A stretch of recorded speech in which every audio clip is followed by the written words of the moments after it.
Hello दोस्तों, स्वागत है आपका एक नई वीडियो में जिसमें हम देखने वाले हैं जीके जीएस का है प्रैक्टिस सेट नंबर 7। ठीक ना, इससे पहले हम 6 कर चुके हैं। यदि आप उसको नहीं देखे हैं तो जा करके प्लेलिस्ट में जरूर देख लीजिएगा। ठीक ना, तो चलिए स्टार्ट करते हैं। पहला क्वेश्चन कहता है कि एक वाहन द्वारा तय की गई दूरी को मापने के लिए प्रयुक्त उपकरण का नाम बताइए। तो जब कोई भी वाहन चलता है तो उसके द्वारा कितना दूरी तय किया गया है, उसे किस उपकरण से नापते हैं। तो ऑप्शन ए कहता है ऑडोमीटर, ऑप्शन 2 कहता है स्पीडोमीटर, ऑप्शन सी कहता है एक्सक्लेरोमीटर और ऑप्शन डी कहता है कैलोरीमीटर। तो जब कोई भी वाहन चलता है तो उसको किस उपकरण द्वारा मापा जाता है। तो ऑप्शन नंबर 1 जिसका राइट आंसर हो जाएगा ऑडोमीटर। ठीक ना, किसके द्वारा मापा जाता है तो ऑडोमीटर। यहाँ पर पिक्चर में देख सकते हैं, यहाँ पर जो लिखाता है वही होता है ऑडोमीटर। ठीक ना, अगला क्वेश्चन 2 नंबर क्वेश्चन कहता है कि दो न्यूरॉन्स के बीच के अंतराल को कहते हैं। तो दो न्यूरॉन्स जब मिलते हैं तो उसके बीच में जो खाली स्थान जो होता है उसको क्या कहते हैं। Option A synapse. यहाँ ऑप्शन ए बोला जा रहा है। ठीक ना, क्योंकि आए थे ऑप्शन ए बी करके बोलने का। ठीक ना, और इसमें एक ऑप्शन जो है 1 2 करके दिया दिया हुआ है, तो थोड़ा आप देखिएगा कि कहीं पर हम ए बी सी बोल सकते हैं। ठीक ना, तो ऑप्शन ए कहता है सिनेप्स, ऑप्शन 2 कहता है डेंड्रॉन, ऑप्शन 3 कहता है सिंथेसाइज और ऑप्शन 4 कहता है अक्षतंतु। तो दो न्यूरॉन्स के बीच के स्थान को क्या कहते हैं। ऑप्शन नंबर 1 जो है राइट आंसर हो जाएगा सिनेप्स कहते हैं। क्या कहते हैं? सिनेप्स कहते हैं। यहाँ पर जो होता है उसको कहते हैं सिनेप्स कहते हैं। अगला क्वेश्चन 3 नंबर क्वेश्चन कहता है कि अरब सागर और फारस की खाड़ी किसके द्वारा जुड़े हुए। तो अरब सागर और फारस की खाड़ी जो है किसके द्वारा जुड़ा हुआ है। तो ऑप्शन ए कहता है पाक जल मंडल मध्य से, ऑप्शन 2 कहता है बाब अल मंदेब जल मंडल मध्य से, ऑप्शन 3 कहता है हरमुज जल मंडल मध्य से और ऑप्शन 4 कहता है मेसिना जल मंडल मध्य से। तो अरब सागर और फारस की खाड़ी किसके द्वारा जुड़ा हुआ है। तो ऑप्शन नंबर 3 जो है इसका राइट आंसर है हरमुज जल संधि द्वारा। ठीक ना, इधर हुआ फारस की खाड़ी और इधर अरब सागर, यहाँ पे जो है वो क्या है इस तरह। तो यह है हरमुज जल डमरू मध्य। ठीक ना, अगला क्वेश्चन है 4 नंबर क्वेश्चन कहता है हाइड्रा जंतु जगत के जो निम्नलिखित में से किस संघ का उदाहरण है।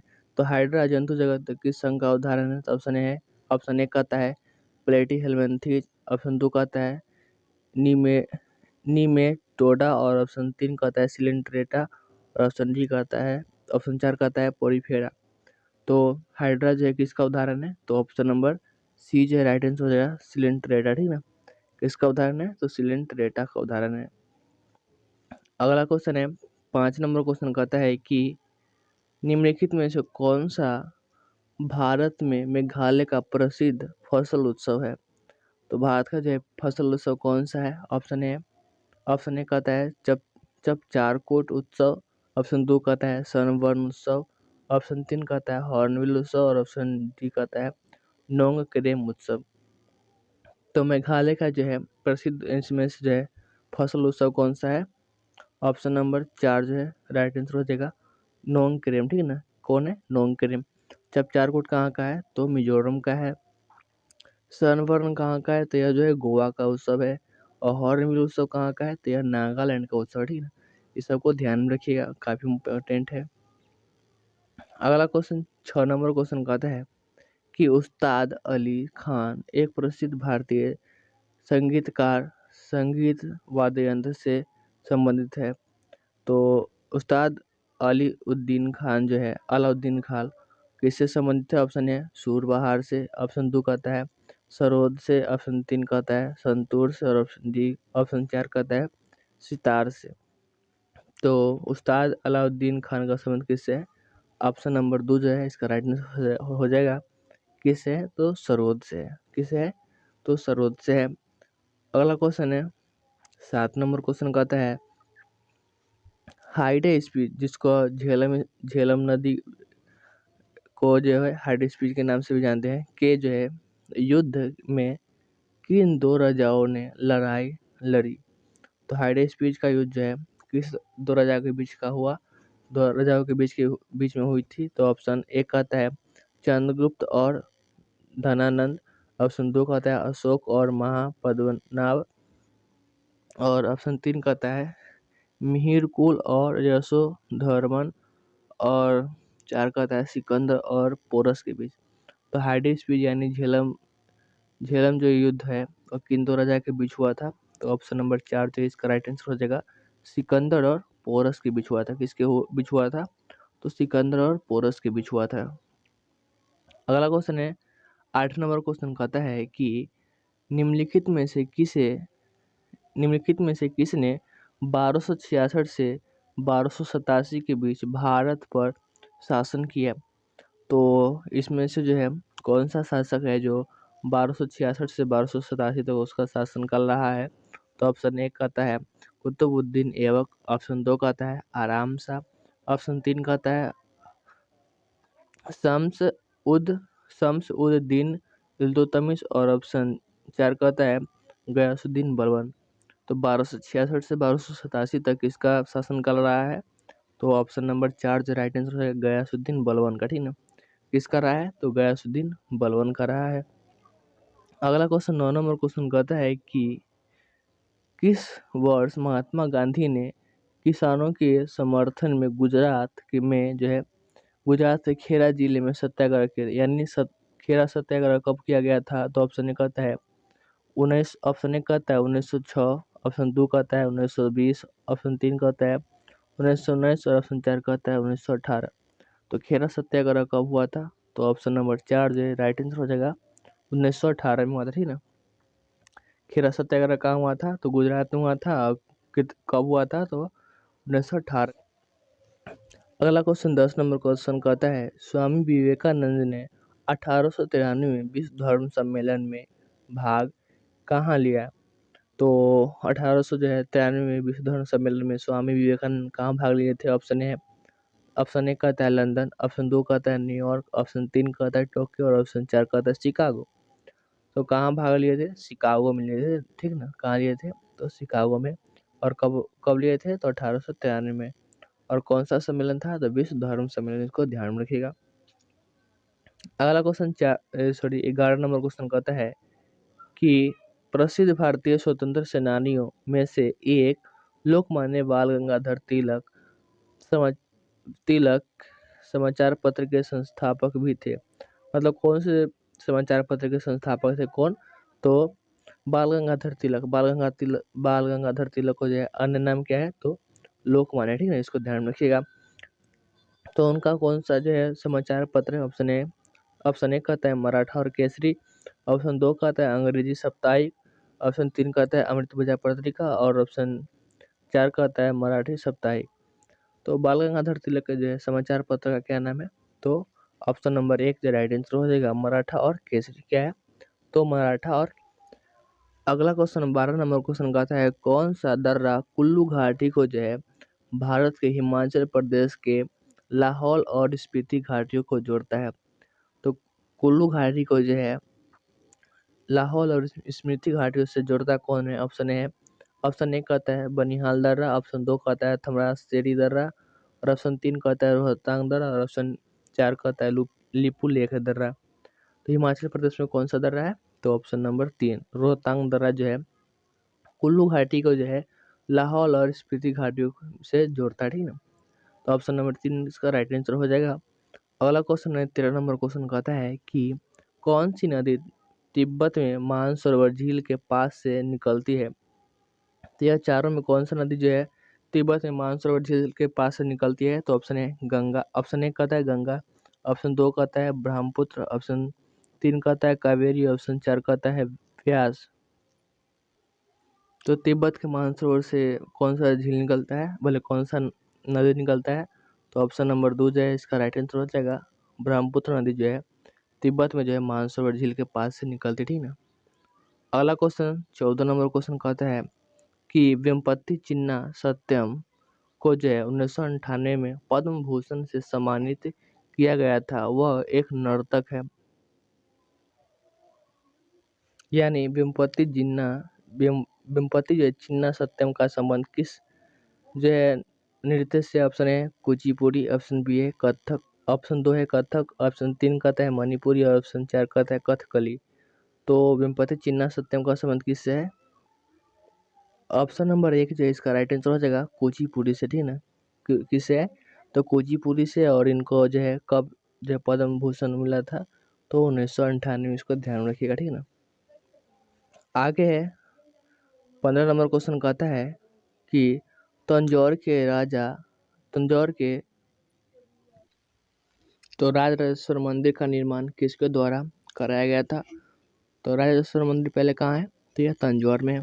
और इसका निर्माण जो है किसने करवाया था? ऑप्शन 1 कहता है राजराजा प्रथम, ऑप्शन 2 कहता है राजराजा द्वितीय, ऑप्शन 3 कहता है राजेंद्र प्रथम और ऑप्शन 4 कहता है राजेंद्र द्वितीय। तो तंजौर के राजराजेश्वर मंदिर का निर्माण किसने करवाया था? ऑप्शन नंबर 1 जो राइट आंसर हो जाएगा राजराजा प्रथम ने कराया था ना। कौन करवाया था? तो राजराजा प्रथम। अगला क्वेश्चन है 16 नंबर क्वेश्चन कहता है ऑपरेशन फ्लड क्या है? तो ऑपरेशन फ्लड का संबंध किससे है? तो ऑप्शन ए कहता है डेयरी क्षेत्र के प्रदर्शन को बढ़ावा देने के लिए मिशन, ऑप्शन 2 कहता है नदी प्रबंधन मिशन, ऑप्शन 3 कहता है सिंचाई के लिए वर्षा जल बचाने का मिशन और ऑप्शन 4 कहता है भूमिगत जल बढ़ाने का मिशन। तो ऑपरेशन फ्लड का संबंध किससे है? तो डेयरी क्षेत्र के प्रदर्शन को बढ़ावा देने के लिए, ठीक ना। किसे है? तो दूध उत्पादन, ठीक ना। अगला क्वेश्चन 17 नंबर क्वेश्चन कहता है कि मानव विकास सूचकांक रिपोर्ट निम्नलिखित में से किसके द्वारा प्रकाशित की जाती है? तो मानव विकास सूचकांक जो है किसके द्वारा प्रकाशित की जाती है? तो ऑप्शन ए कहता है विश्व आर्थिक मंच द्वारा, ऑप्शन 2 कहता है विश्व बैंक द्वारा, ऑप्शन 3 कहता है संयुक्त राष्ट्र विकास कार्यक्रम द्वारा और ऑप्शन 4 कहता है अंतर्राष्ट्रीय मुद्रा कोष द्वारा। तो मानव विकास सूचकांक जो है कौन जारी करता है? तो ऑप्शन नंबर 3 जो है राइट आंसर हो जाएगा संयुक्त राष्ट्र विकास कार्यक्रम, ठीक ना। कौन करता है? तो संयुक्त राष्ट्र विकास कार्यक्रम UNDP करता है, ठीक ना। अगला क्वेश्चन 18 नंबर क्वेश्चन कहता है कि किसी निश्चित समय अवधि में किसी देश के निर्यातक के मूल्य और आयात के मूल्य के बीच अंतर को क्या कहते हैं? तो कोई भी निश्चित समय अवधि में जो है किसी देश के लिए निर्यातक मूल्य और आयातक मूल्य के जो बीच का अंतर को क्या कहते हैं? ऑप्शन 1 कहता है व्यापार संतुलन, ऑप्शन 2 कहता है पूंजी खाता और ऑप्शन 3 कहता है चालू खाता और ऑप्शन 4 कहता है भुगतान संतुलन। तो निर्यातक के मूल्य और आयातक के मूल्य का जो अंतर को क्या कहते हैं? ऑप्शन नंबर 1 जो है राइट आंसर हो जाएगा व्यापार संतुलन कहते हैं, ठीक है। उसको क्या कहते हैं? तो व्यापार संतुलन कहते हैं। अगला क्वेश्चन है 19 नंबर क्वेश्चन कहता है कि खनन को अर्थव्यवस्था के किस क्षेत्र में रखा जाता है? तो खनन जो होता है, ठीक ना, उसको जो है अर्थव्यवस्था के किस क्षेत्र में रखा जाता है? तो ऑप्शन 1 करता है प्राथमिक क्षेत्र, ऑप्शन 2 कहता है द्वितीय क्षेत्र, ऑप्शन 3 करता है तृतीय क्षेत्र, ऑप्शन 4 करता है विनिर्माण में, ठीक ना। तो खनन को जो है किस क्षेत्र में रखा जाता है? ऑप्शन नंबर 1 जो है राइट आंसर हो जाएगा प्राथमिक क्षेत्र में रखा है, ठीक ना। किस में रखा जाता है? तो प्राथमिक क्षेत्र में रखा जाता है जिसमें कृषि और आता है उसमें, ठीक ना। अगला क्वेश्चन है 20 नंबर क्वेश्चन कहता है भारत में राष्ट्रीय मानवाधिकार आयोग की स्थापना किस वर्ष हुई थी? तो भारत में जो है राष्ट्रीय मानवाधिकार आयोग की स्थापना किस वर्ष हुई थी? तो ऑप्शन 1 कहता है 1993 ईस्वी, ऑप्शन 2 कहता है 1994 ईस्वी, ऑप्शन 3 कहता है 2000 ईस्वी और ऑप्शन 4 कहता है 2002 ईस्वी। तो भारत में जो है राष्ट्रीय मानवाधिकार आयोग का जो है स्थापना किस वर्ष किया गया था? तो ऑप्शन नंबर 1 जो है राइट आंसर हो जाएगा 1993 में, ठीक ना। कब किया गया था? तो 1993 में किया गया था। अगला क्वेश्चन 21 नंबर क्वेश्चन कहता है कि भारत भारत के जो है संविधान के डैश में समान नागरिक संहिता के प्रावधानों का उल्लेख किया गया है। तो समान नागरिक संहिता कितना अनुच्छेद में है? तो 44 में है। और 44 जो है अनुच्छेद किस भाग में आता है? तो ऑप्शन 1 कहता है भाग 6, ऑप्शन 2 कहता है भाग 4, ऑप्शन 3 कहता है भाग 10 और ऑप्शन 4 कहता है भाग 3। तो यह जो है समान नागरिक संहिता किस भाग में आता है? ऑप्शन नंबर दो जो है राइट आंसर हो जाएगा भाग 4 में आता, ठीक है ना, जिसमें आर्टिकल 36 से जो है 51 तक आता, ठीक है ना, उसमें आता है। तो भाग 4 में जो है समान नागरिक संहिता का प्रावधान का उल्लेख है, ठीक है ना। अगला क्वेश्चन है 22 नंबर क्वेश्चन कहता है कि भारत के संविधान की प्रस्तावना में समानता, स्वतंत्रता और बंधुत्व शब्द जो है संविधान से लिया, मतलब कहाँ के संविधान से लिया गया है। तो समानता, स्वतंत्रता और बंधुत्व कहाँ के संविधान से लिया गया है। तो ऑप्शन ए कहता है कनाडा, ऑप्शन 2 कहता है फ्रांस, ऑप्शन 3 कहता है स्पेन और ऑप्शन 4 कहता है ऑस्ट्रेलिया। तो समानता जो है, स्वतंत्रता और बंधुत्व किस देश के संविधान से लिया गया है। तो ऑप्शन नंबर 2 जो राइट आंसर हो जाएगा, फ्रांस के संविधान से लिया गया, ठीक है ना। कहाँ से, तो फ्रांस के संविधान से लिया गया है। अगला क्वेश्चन है 23 नंबर क्वेश्चन कहता है कौन से महासागर में सुंडा गर्त स्थित है। तो सुंडा गर्त जो है किस महासागर में स्थित है। तो ऑप्शन 1 कहता है हिंद महासागर, ऑप्शन 2 कहता है अटलांटिक महासागर, ऑप्शन 3 कहता है प्रशांत महासागर, ऑप्शन 4 कहता है आर्टिक महासागर। तो सुंडा गर्त जो है किस महासागर में है। तो ऑप्शन नंबर 1 जो है राइट आंसर हो जाएगा हिंद महासागर में, ठीक है। हिंद महासागर का सबसे जो है सबसे गहरा गर्त यही है सुंडा गर्त, ठीक है ना। तो option number A right answer हो जाएगा हिंद महासागर। अगला क्वेश्चन 24 नंबर क्वेश्चन कहता है कि दूध का दही में खट्टा होना डैश का जो है एक उदाहरण है। तो दूध से जो है दही में बनना, दही का बनना जो है क्या है। तो ऑप्शन ए साबुनीकरण, ऑप्शन 2 कहता है सरण, ऑप्शन 3 कहता है किण्वन और ऑप्शन 4 कहता है स्टरीकरण। तो दूध से दही बनना क्या है। तो एक प्रकार का किण्वन है, ठीक है। इसका राइट आंसर क्या हो जाएगा, ऑप्शन नंबर 3 जो है इसका राइट आंसर हो जाएगा। अगला क्वेश्चन है 25 नंबर क्वेश्चन कहता है कि अगस्त या सितंबर के महीने में ओडिशा के लोगों द्वारा मनाया जाने वाला नौखाई जुहार किस प्रकार का त्योहार है। तो नौखाई जुहार का संबंध किस राज्य से है। तो ओडिशा से, इसको ध्यान रखिएगा। और यह जो है किस प्रकार का त्योहार है। तो ऑप्शन 1 कहता है कृषि पर्व है, ऑप्शन 2 कहता है मवेशी पूजा पर्व है, ऑप्शन 3 कहता है एनिमल रेस फेस्टिवल है और ऑप्शन 4 कहता है बोट रेस फेस्टिवल है। तो यहाँ पिक्चर से भी आप देख सकते हैं कि यहाँ पर जो है फसल का जो है पिक्चर है। तो आप लगा सकते हैं अंदाजा कि यह क्या है। तो एक फसल पर्व है, ठीक है ना, मतलब कृषि पर्व है, ठीक है ना। तो इसका राइट आंसर क्या हो जाएगा, ऑप्शन नंबर 1 जो है इसका राइट आंसर हो जाएगा। अगला क्वेश्चन है 26 नंबर क्वेश्चन जो है यह इसका आंसर आपको कमेंट बॉक्स में देना है। तो निम्नलिखित में से किसे तिब्बती नव वर्ष के रूप में मनाया जाता है। तो option A Losoong, option B कहता है लोसर, ऑप्शन सी कहता है म्योको और ऑप्शन 3 कहता है म्योको और ऑप्शन 4 कहता है मुरुंग, ठीक है ना। तो तिब्बती नववर्ष को किस नाम से जानते हैं। तो इसका आंसर आपको कमेंट बॉक्स में देना है। तो यह था 25 क्वेश्चन का एक जीके का सेट। तो सेट कैसा लगा आप जरूर बताइएगा कमेंट बॉक्स में। और चैनल पर पहली बार आए चैनल को सब्सक्राइब करके बेल आइकन को जरूर प्रेस कर दीजिएगा, ठीक ना। और अपने दोस्तों वीडियो को जरूर शेयर कीजिएगा। तो मिलते हैं अगले वीडियो में अगले प्रैक्टिस सेट के साथ। तब तक के लिए धन्यवाद। जय हिंद, जय भारत।